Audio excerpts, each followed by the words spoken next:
হে কি বৌমনি, তুমি আবার কষ্ট করে রান্নাঘরে আসলে কেন? কিছু লাগবে তোমার?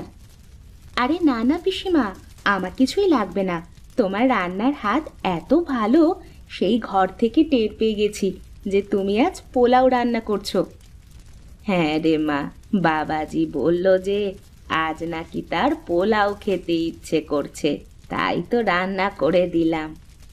কথায় বলে না যে পুরনো চাল ভাতে বাড়ে, আসলে সত্যিই তাই। পিসিমা, আমাকে কিন্তু রান্না শিখিয়ে দিতে হবে তোমাকে, এই আমি বলে দিলাম।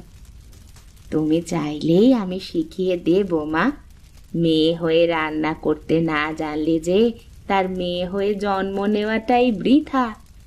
হুম, সেজন্যই তো শিখতে যাচ্ছি। তোমার তো এখন বয়স হয়েছে, আর কদিনই বা রান্না করতে পারবা? তারপরে তো আমাকেই রান্না করে খাওয়াতে হবে সবাইকে। রান্না করাটা হলো একটা সাধনার বিষয়। মন দিয়ে রান্না করলে যাই রাঁধো কেন, তাতে স্বাদ খুঁজে পাওয়া যাবে। সবাই তো মন দিয়েই রান্না করে পিসিমা।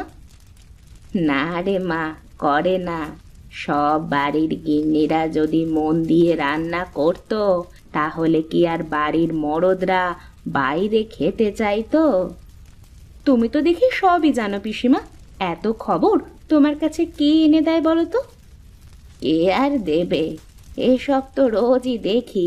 গাঁয়ের কত মরদ গিন্নির হাতের খাবার খেতে না পেরে বাজারে গিয়ে হোটেলে খেয়ে আসে। বেশ, তুমি অনেক কিছুই জানো। এবার জলদি খাবারগুলো টেবিলে দিয়ে দাও, আমার আর দেরি সহ্য হচ্ছে না। ঠিক আছে মা, তুমি যাও, আমি টেবিলে খাবার দিয়ে দিচ্ছি।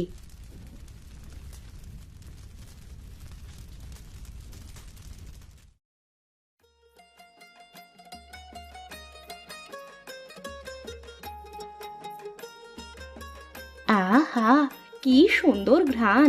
এতেই পেট ভরে যাচ্ছে মনে হচ্ছে। খাবার সামনে নিয়ে বসে থাকতে নেই, তাড়াতাড়ি খেয়ে নাও মা। হুম, খাচ্ছি। কিন্তু তুমি এক কাজ করো। বলো মা, আর কি করতে হবে? তুমি পিসেমশাইয়ের জন্য কিছু পোলাও ভাত সাথে করে নিয়ে নিও। এখন বাড়িতে গিয়ে আবার রান্না করতে গেলে তোমার তো কষ্ট হয়ে যাবে। না না, লাগবে না, আমি বাড়ি গিয়ে রান্না করে নেব। এই যে, এত বেশি তো বোঝা যাবে না পিসিমা। আমি যা বলছি তাই করো। যাও, রান্নাঘর থেকে পিসেমশাই আর সুনীলের জন্য খাবার নিয়ে যাবে। ঠিক আছে মা, এখন তাহলে আমি যাই, তুমি খেয়ে নাও।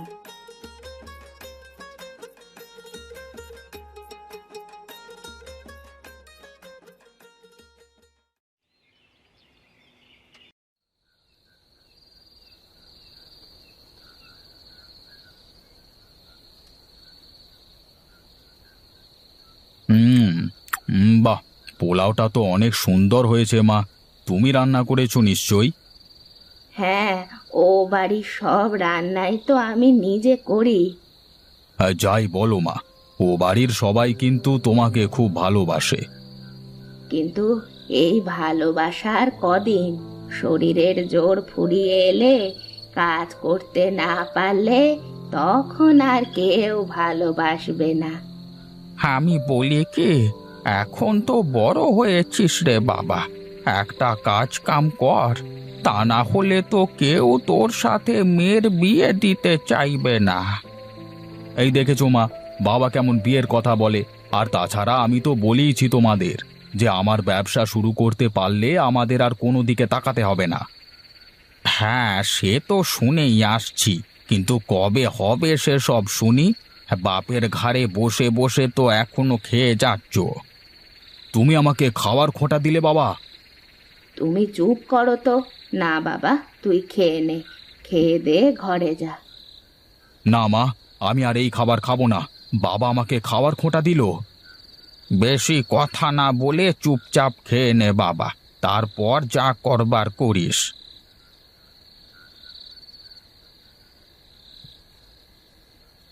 এই সব দোষ তোমার। তোমার জন্যই ছেলেটা না খেয়ে চলে গেল।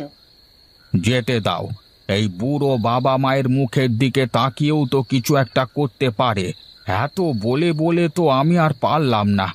এখন দেখা যাক কি হয়। রাগের মাথায় কিছু একটা যদি করে বসে।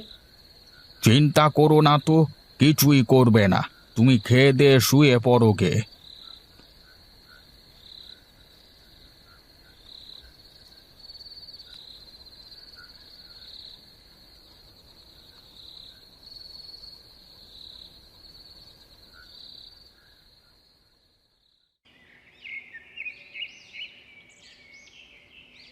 আরে এটা সুনীল মনে হচ্ছে, কিন্তু ও এখানে এমন করে শুয়ে আছে কেন?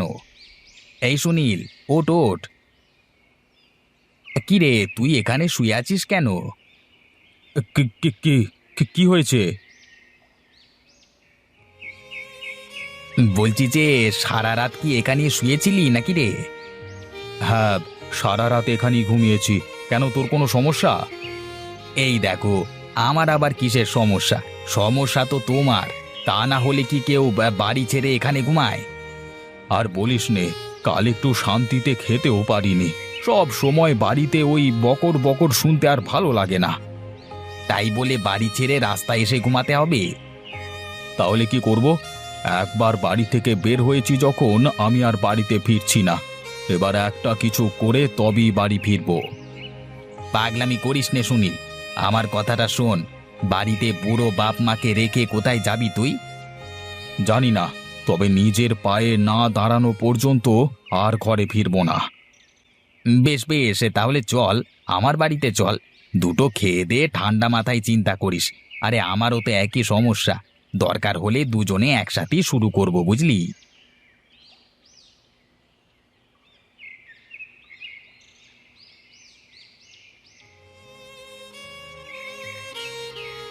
তোমার আবার কি হলো বলো দেখি শুনি। এভাবে বসে বসে কাঁদো কেন?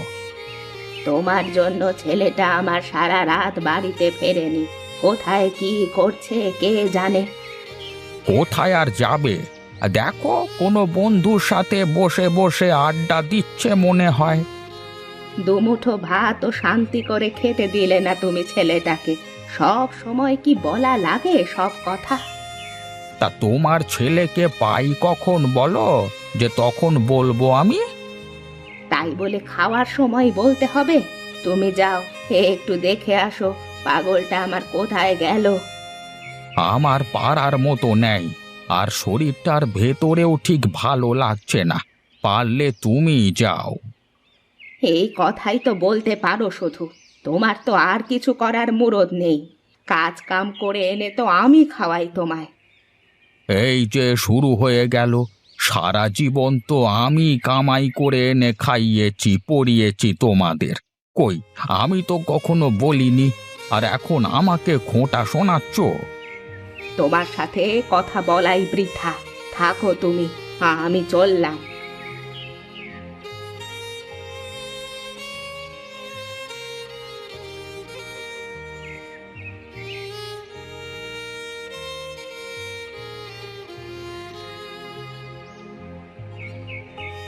কি হরি, দাঁড়িয়ে আছো? হ্যাঁ গো দাদা, কাজ কাম নেই, কি করব বলো? তোমাদের কষ্ট দেখে সত্যি আমার খুব খারাপ লাগে। সুনীলটা পাগলামি করে কোথায় যে গেল। কি আর করব দাদা, কপালে যা লেখা আছে তা তো হবেই। এই যে দেখো না, আমি ঘরে বসে বসে খাই, আর গিন্নি তোমাদের বাড়িতে বাড়িতে কাজ করে এনে আমাকে খাওয়ায়। চিন্তা করিস নে হরি, সুনীল ভালো কিছু করে গ্রামে ফিরবে। আর আমার তো শহরে জানাশোনা আছে, আমি দেখি শহরে খোঁজ নিয়ে, কেমন? ঠিক আছে দাদা, একটু খোঁজ করে দেখো তাহলে। বেশ বেশ, এখন তাহলে আমি চলি। এগুলো নিয়ে গেলে তবেই রান্না হবে, বুঝলি?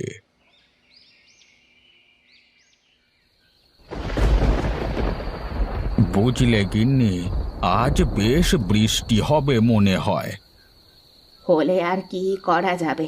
কেন, তোমার হঠাৎ বৃষ্টির কথা কেন মনে হলো? বৃষ্টির দিনে খিচুড়ি আর মুরগির মাংস খেতে বেশ ভালোই লাগে। আমাদের কি আর সেই কপাল আছে? দেখি ও বাড়িতে গিয়ে কি রান্না হয়, ভালো কিছু রান্না হলে নিয়ে আসবো একটু। তাহলে এখন আমি উঠি, আবার ঘুরে আসতে হবে তো।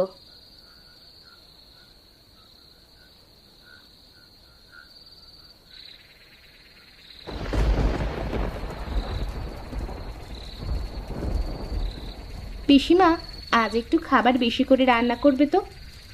কেন বৌমণি, বাড়িতে কি কোনো অতিথি আসবে? হ্যাঁ, ওই জন্যই তো বলছি তোমাকে। আর হ্যাঁ, আজ একটু তাড়াতাড়ি রান্না করো, বাইরে মেঘ করেছে, যে কোনো সময় বৃষ্টি নামতে পারে। ঠিক আছে মা, তুমি ভেতরে গিয়ে বিশ্রাম করো, আমি রান্না শেষ করে তোমাকে ডাকবো।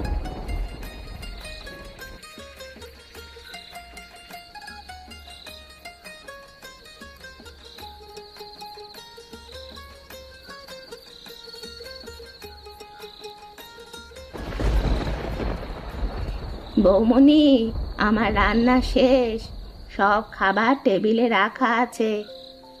ও আচ্ছা, ঠিক আছে, তাহলে তুমি এখন যাও, আমি গিয়ে দেখছি। পিসিমা, শোনো একটু, তোমাকে তো একটা কথা বলতে মনেই নেই আমার। কি কথা মা? আমার যে অতিথিদের আসার কথা ছিল, তারা বৃষ্টির জন্য আসতে পারবে না। তুমি বরং এক কাজ করো, তুমি কিছু খাবার নিয়ে যাও তোমাদের জন্য, তা না হলে শুধু শুধু খাবারগুলো নষ্ট হবে।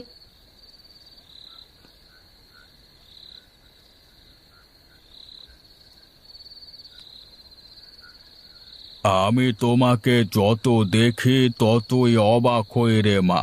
তুই আমার ছেলের বউ না হয়ে যদি আমার মেয়ে হতিস রে মা। কেন বাবা, আমি কি এখন আপনার মেয়ে না? শোনো, বিনোদ ফোন করেছিল, ও কালকে বাড়িতে আসবে বলেছে। ওর পছন্দের নারকেল নাড়ু করে রাখতে বলেছে তোমাকে। যাই যাই, আমি ওষুধটা খেয়ে খাবার খেতে আসি, কেমন? ঠিক আছে বাবা, আপনি ওষুধ খেয়ে আসুন, আমি খাবার বেড়ে দিচ্ছি।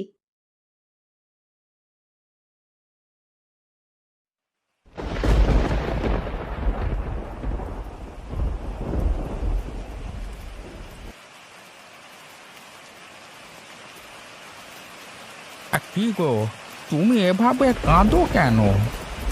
পাগলটার কথা খুব মনে পড়ছে, কে জানে কোথায় কিভাবে আছে।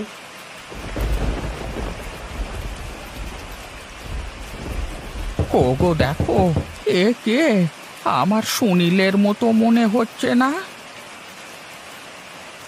হ্যাঁ গো, এ তো আমাদের সুনীল, আমাদের ছেলে। কেমন সাহেবদের মতো দেখাচ্ছে। হ্যাঁ মা, আমি এখন সাহেব হয়ে গেছি। শহরে আমার একটা ব্যবসা দাঁড় করিয়েছি। ওগো, ওগো দেখো, আমার সুনীল আজ অনেক বড় হয়েছে। এখন থেকে আর আমাদের অন্যের বাড়ির রান্না করা খাবার খাওয়া লাগবে না। হ্যাঁ বাবা, এখন আর মাকে কোথাও কাজে যেতে হবে না। এখন তোমরা শুধু বসে বসে খাবে। এই নাও টাকা।